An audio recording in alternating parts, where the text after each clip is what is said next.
প্রাত্যহিকের September মাসের দ্বিতীয় পক্ষের বিষয় স্বাদ আর সাধ্য।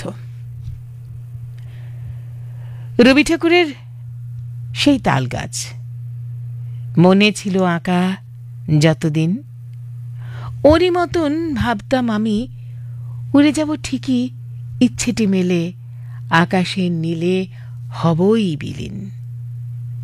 স্বাদ ছিল মনে পাহাড়ের কোলে সাজানো বাড়িটা আজীবনের সঙ্গী হলে ভালোই হতো। মেঘেরা আসতো বন্ধুর মতো, বলতো আমায় আজকে না হয় স্মৃতির পাতায় নানান রঙের বৃষ্টি ঝরায় বৃষ্টি ঝরায়।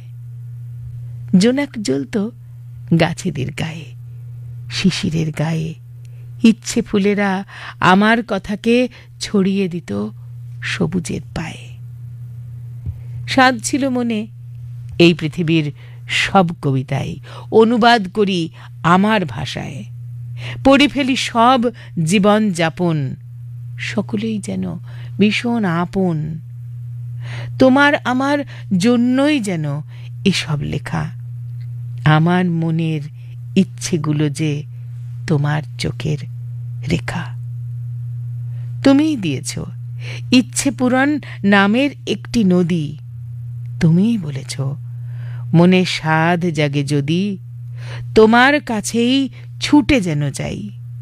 কিন্তু কি করে বলবো তোমায় এলোমেলো যত স্বাদ, জোড়াক আমার আজীবনের আজীবনের দুঃখ ভরা ক্ষত।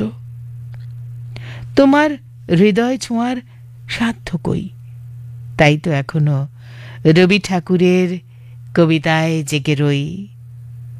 সেই তাল গাছ আজও একা একা ডানা মেলে ভাবে উড়ে যাবে দূরে, সাধ্য যে ওর নেই। আমিও তো ঠিক ওরই মতন খুঁজে চলি রোজ ইচ্ছে পূরণ নামের নদীকেই। অমৃতাভূদে। কথার ঘর, শিবতলা লেন, ঘূর্ণি, কৃষ্ণনগর, নদিয়া।